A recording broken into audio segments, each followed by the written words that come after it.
Ben ritrovati a tutti da Francesco Amodeo a questa nuova puntata di Fuori dalla Matrix. Una puntata che oggi sarà fuori dalla Matrix come di consuetudine, ma anche fuori programma, nel senso che non era prevista una puntata interamente dedicata alle conseguenze dell'attacco di Hamas in Israele. Infatti, nell'arco delle puntate andrò ad analizzare principalmente i temi che ho trattato nelle inchieste che ho pubblicato, quindi i temi della Matrix europea, dove parleremo di tutte le organizzazioni internazionali che hanno preso il controllo dei governi in Italia e il controllo dei vertici dell'Unione Europea. Parleremo poi dell'inchiesta del cartello finanziario, quindi andremo ad analizzare tutte le operazioni condotte dalla CIA in Italia a partire dal secondo dopoguerra fino ad oggi, e poi i temi dell'inchiesta, perché il conflitto è nato, sulle responsabilità di Stati Uniti e NATO nel conflitto in Ucraina. Oggi ci troviamo invece a parlare di un tema che non era previsto. Ho deciso infatti che, data l'importanza, il clamore di quanto accaduto, che ha sconvolto la Palestina, ha sconvolto Israele, ma ha sconvolto il mondo intero, non potevo esimermi dall'analizzare anche la versione da pillola rossa di questo specifico evento, dato che anche in questo caso i media mainstream sono tutti allineati su un'unica versione, la versione da pillola azzurra, quella che, permettetemi di dire, anche in questo caso è assolutamente poco credibile. Infatti la versione da pillola azzurra prevede che il gruppo terrorista Hamas, riuscendo a bypassare le più sofisticate misure di sicurezza di Israele, riuscendo ad organizzare per anni un attacco terroristico senza che l'intelligence più potente del mondo si accorgesse di nulla, e riuscendo ad oltrepassare la zona di confine più militarizzata al mondo, il tutto con deltaplani, con bulldozer, con motociclette, quindi con i mezzi più rudimentali, è riuscita ad assestare un colpo terribile alla potente e inespugnabile Israele. Quanto è credibile questa versione lo decideremo nel corso degli eventi, ma andiamo ad analizzare prima di tutto a chi conviene un attacco del genere. Non conviene sicuramente, inutile dirlo, al popolo palestinese, quello che più di tutti sta pagando le conseguenze di questa scelta folle e criminale, dalla quale tutti prendiamo le distanze, di Hamas.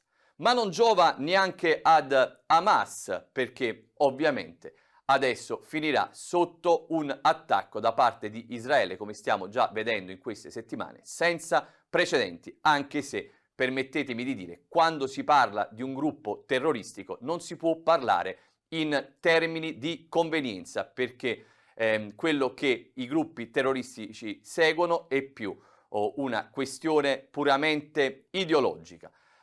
Cerchiamo invece di capire e di rispondere alla domanda cui prodest, cioè a chi giova un evento del genere. Chi in maniera inconfessabile sta traendo vantaggio da quanto accaduto? Sicuramente a trarre vantaggio è quella parte, se volete possiamo chiamarla deviata, dell'intelligence o degli apparati israeliani, che da sempre sognano di avere le mani libere per poter attaccare e distruggere definitivamente Hamas, e che sognano anche un nuovo esodo di palestinesi per portarli definitivamente via dalla striscia di Gaza, tutto quello che sta accadendo in queste ore proprio grazie a quel vile attentato. Badate bene, non sto dicendo che questi apparati di intelligence israeliani abbiano indotto questi tragici eventi o che abbiano in qualche modo guidato le azioni di Hamas. Non possiamo dimostrarlo, e in questa sede noi non racconteremo, non prenderemo mai ad ipotesi qualcosa che non possiamo dimostrare. Ricordate sempre che la shock therapy, la terapia dello shock da sempre utilizzata dal vero potere per portare avanti la propria agenda, non prevede soltanto di causare gli eventi o di indurli, ma spesso semplicemente di approfittare di uno stato di shock economico, politico, sanitario o umanitario di un paese per portare avanti i propri interessi, ed è quello che a mio avviso sta accadendo in queste ore in Israele. Infatti il vile attacco di Hamas del 7 ottobre ha già causato un assedio totale di Gaza con conseguente nuovo esodo dei palestinesi e l'apertura di uno scenario di guerra in Medio Oriente che di fatto ha distolto l'attenzione dell'opinione pubblica mondiale dal conflitto in Ucraina.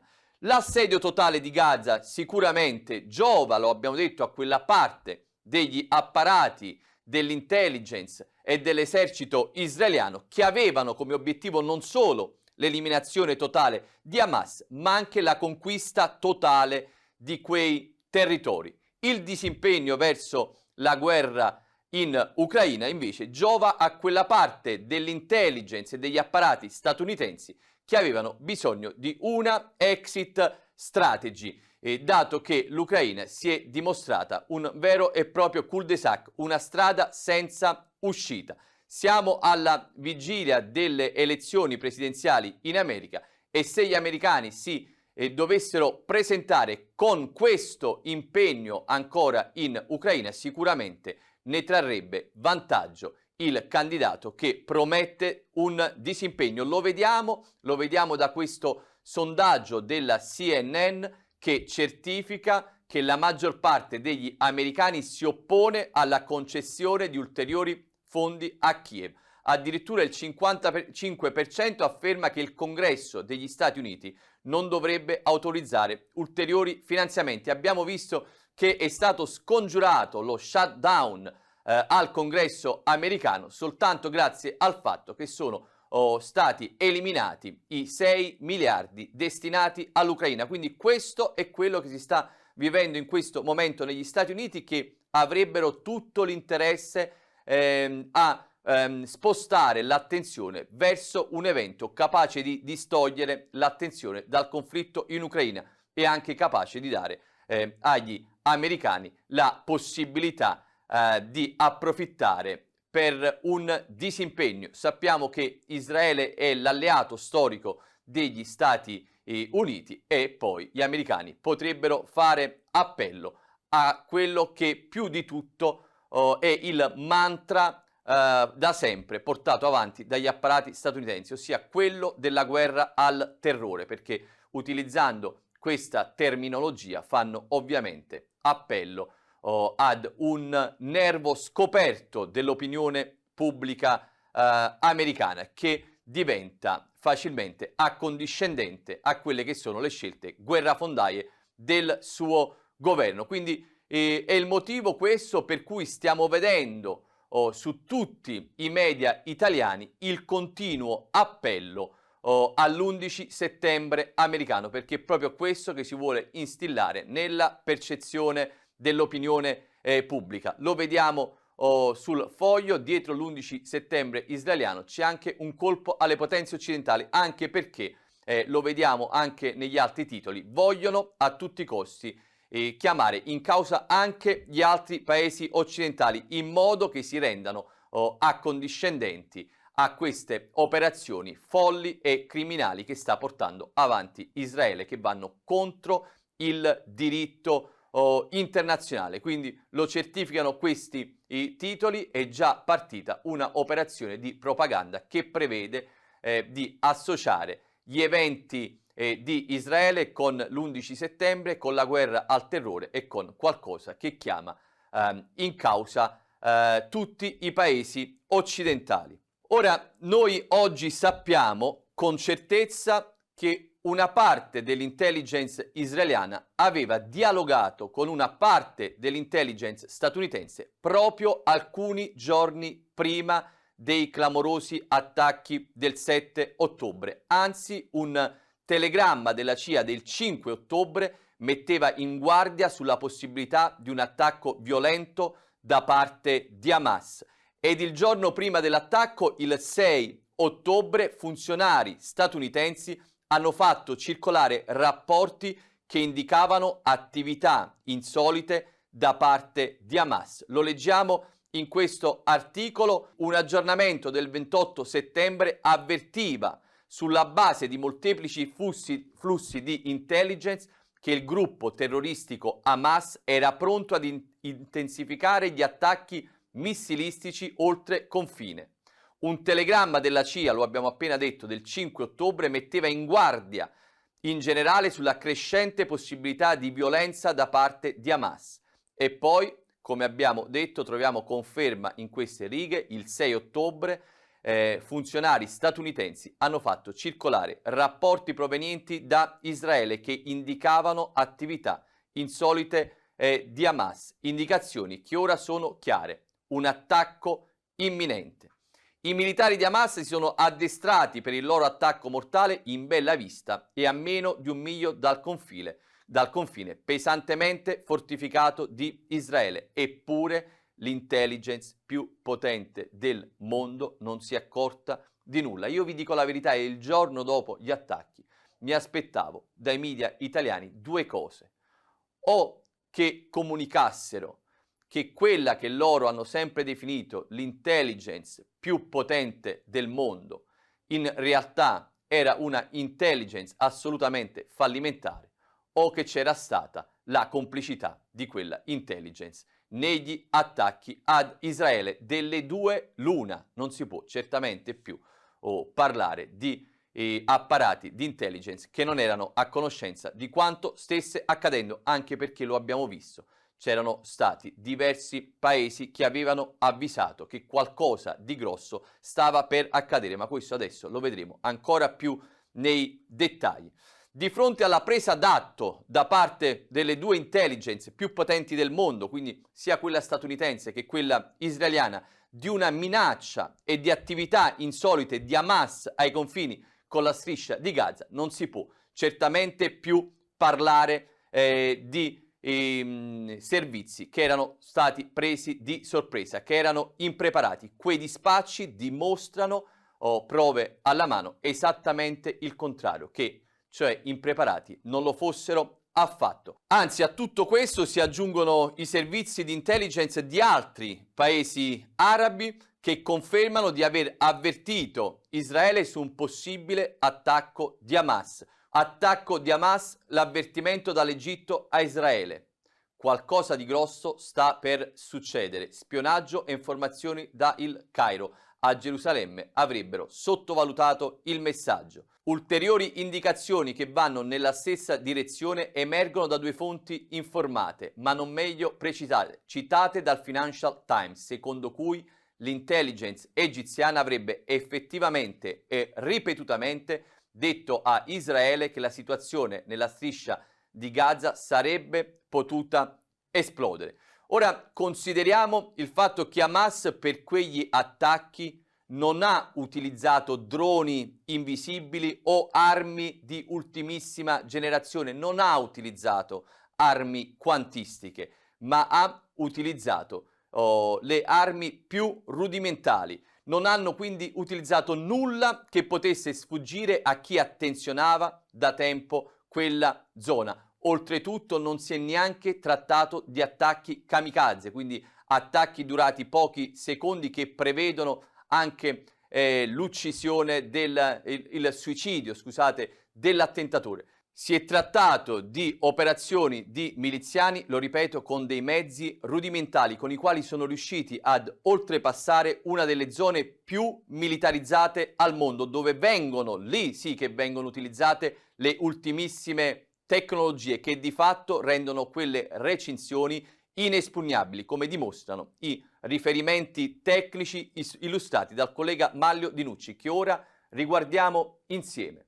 Come è possibile, se Hamas ha distrutto, come dicono, prima dell'attacco con dei droni esplosivi alcune delle torri di comunicazione della barriera, che nessun allarme sia stato lanciato né dai sistemi automatici né dai militari che presidiano la zona?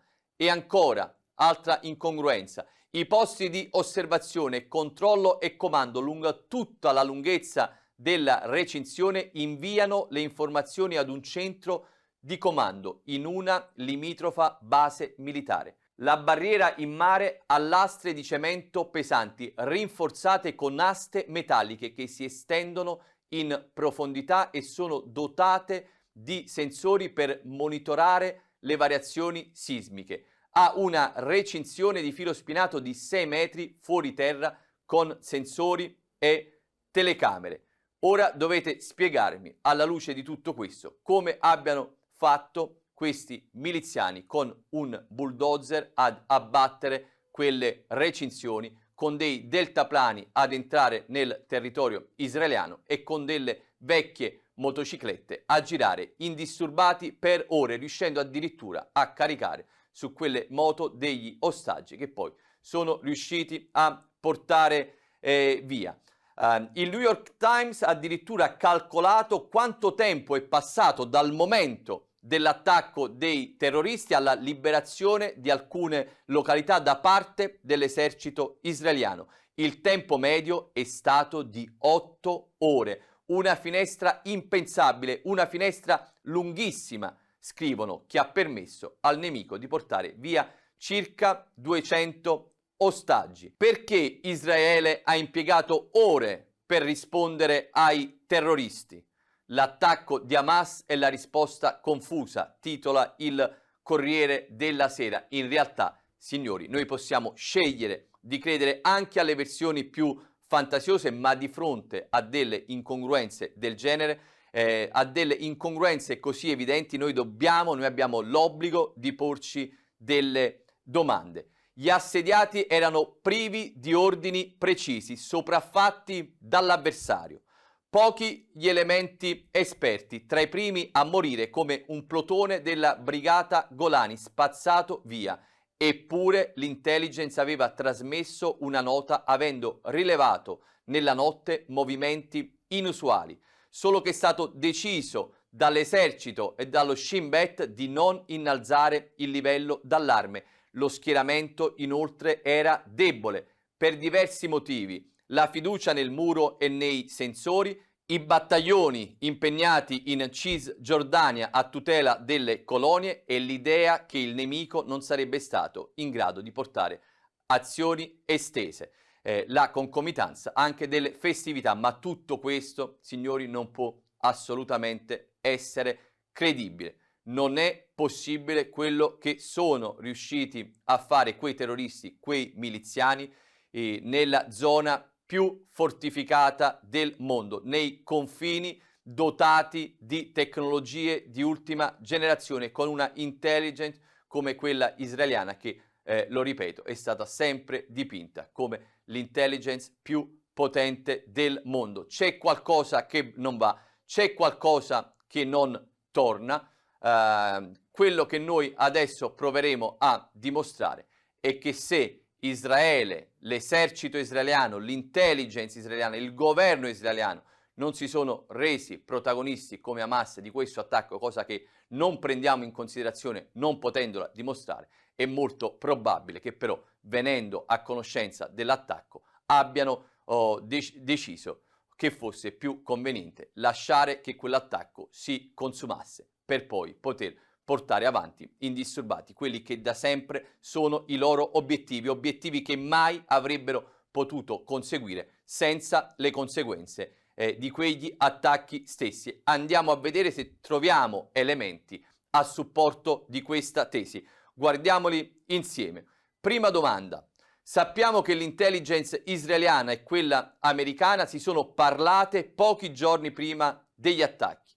Ora supponiamo, ripeto, supponiamo che in quell'occasione, invece di pianificare come prepararsi ad un eventuale attacco di Hamas, cosa che abbiamo visto non hanno fatto nella maniera più assoluta, abbiano invece ragionato sui vantaggi reciproci di lasciare che quei tragici eventi accadessero.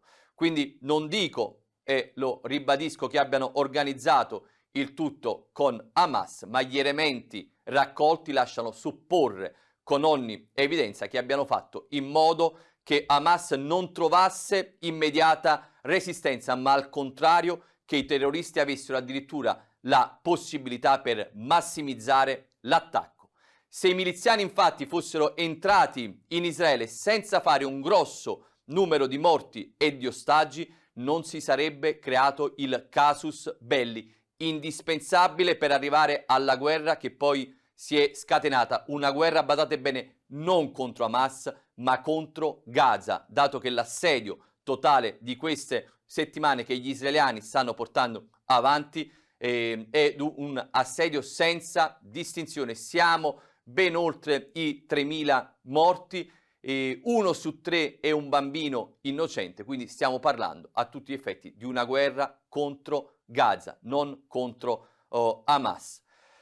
E qui arriviamo a una delle note dolenti di quanto accaduto, la questione del rave party. La presenza infatti di un rave party internazionale in cui venivano radunati migliaia di ragazzi israeliani, ma anche di diverse altre nazionalità, proprio ai confini con la striscia di Gaza, rendeva quei giovani il primo bottino ovviamente tra virgolette, quello più immediato per i terroristi, quello certo, in un luogo dove l'esercito non sarebbe potuto mai intervenire in tempo, dato che non si è capito per quale motivo non fosse già presente sul posto in misura massiccia per mettere in sicurezza l'evento in una zona considerata a rischio e dove gli ultimi dispacci dell'intelligence davano la possibilità di un attacco da parte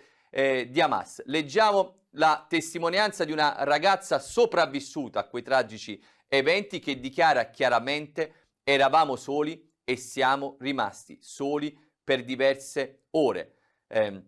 Leggete cosa scrivono. I combattenti di Hamas sono riusciti ad infiltrarsi nello Stato di Israele attraversando con il parapendio la frontiera, normalmente super sorvegliata. Ponete bene attenzione alla parola normalmente, super sorvegliata. Sono arrivati a Reve e hanno iniziato a rapire chiunque si trovasse sulla loro strada e a sparare contro chi scappava.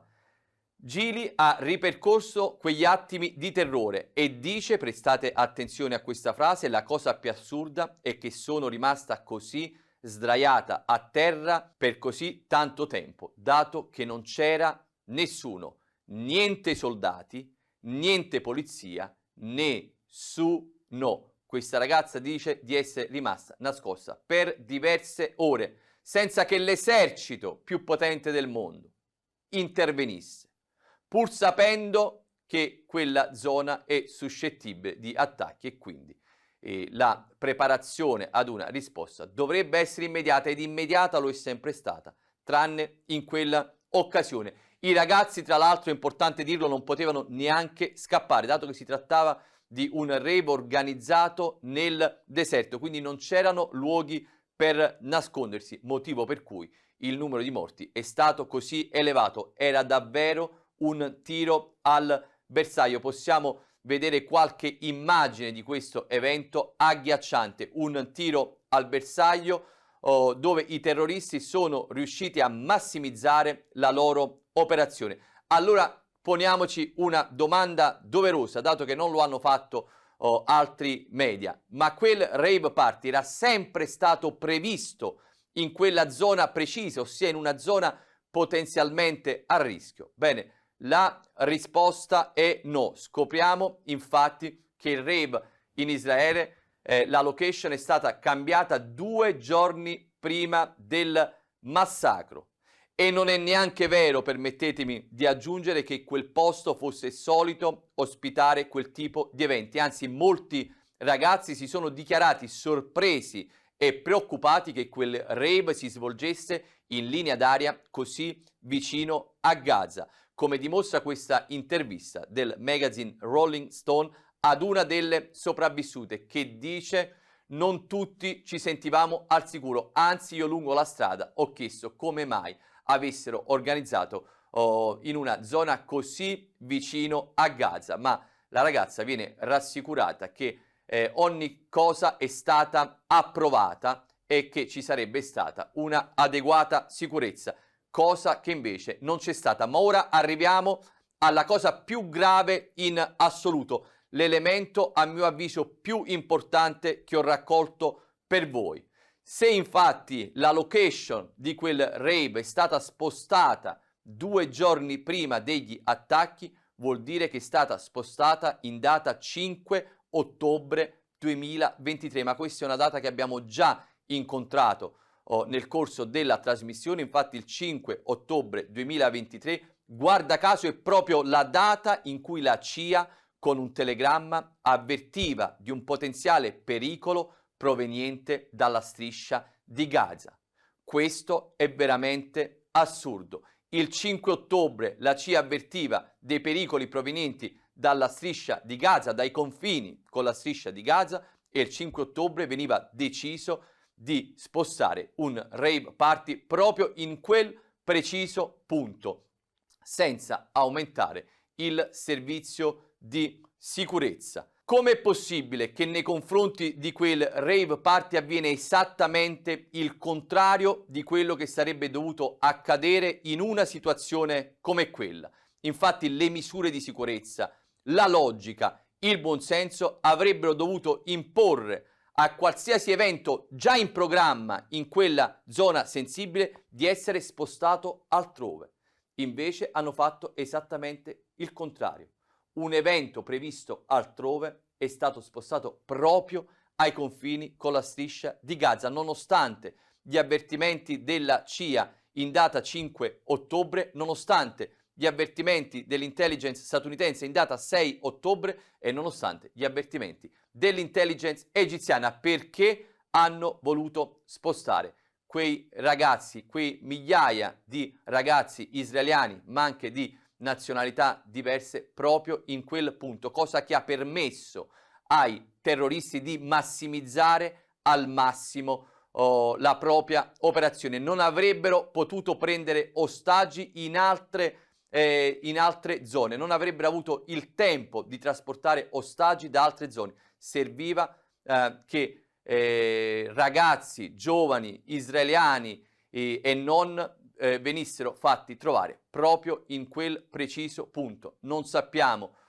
chi ha permesso tutto questo, ma risulta davvero credere che si sia trattato di fatalità, e permettetemi di dire, non sarebbe comunque soltanto una fatalità, sarebbe una operazione assolutamente di incoscienza, perché era stata avvertita, quindi la vita di quei ragazzi era comunque stata messa in pericolo, permettendo, nonostante gli ultimi telegrammi delle varie intelligence, che quel rave si svolgesse in quel punto. Morale della favola tra virgolette, chiamiamolo incubo: i terroristi entrano in Israele riuscendo a bypassare qualsiasi misura di sicurezza, si trovano di fronte a loro migliaia di ragazzi disarmati e che non possono fuggire, qualcosa veramente servita su un piatto d'argento, non potevano aspirare a nulla di meglio per portare avanti l'operazione che avevano previsto, e succede così una carneficina, quella carneficina che darà il via all'assedio totale su Gaza. Una vera e propria pulizia etnica, possiamo chiamarla in questo modo senza paura di essere smentiti, anzi possiamo utilizzare alla luce degli ultimi eventi anche la parola genocidio, con bombardamenti indiscriminati su tutta la popolazione. Qualcuno, e qui pongo una domanda, aveva bisogno di un evento del genere per ottenerlo, e per farlo era disposto a passare sui cadaveri di bambini palestinesi e di giovani israeliani? Ai posteri l'ardua sentenza. Ora è arrivato il momento di leggere i risultati del sondaggio della scorsa settimana. Abbiamo infatti chiesto ai telespettatori perché nel 2011 è caduto un governo democraticamente eletto in Italia. Pillola azzurra per colpa dello spread, pillola rossa per volontà del cartello finanziario internazionale. Come vedete c'è stato un assoluto plebiscito per la pillola rossa, il 100% di risposte nel sondaggio, quindi qualcosa mai accaduto neanche qui a BioBlue. Il 100% di voi ha votato all'unanimità che nel 2011 il governo è stato fatto cadere per colpa di un cartello finanziario internazionale per le sue operazioni sui mercati. Ora lanciamo invece il nuovo sondaggio che difficilmente vedrà l'unanimità nelle vostre risposte. Pillola azzurra. Il governo, l'intelligence e l'esercito israeliano sono stati colti di sorpresa da Hamas. Oppure pillola rossa, qualcuno sapeva ma ha preferito lasciar accadere quegli eventi perché ne avrebbe potuto approfittare subito dopo per portare avanti la propria agenda. Votate!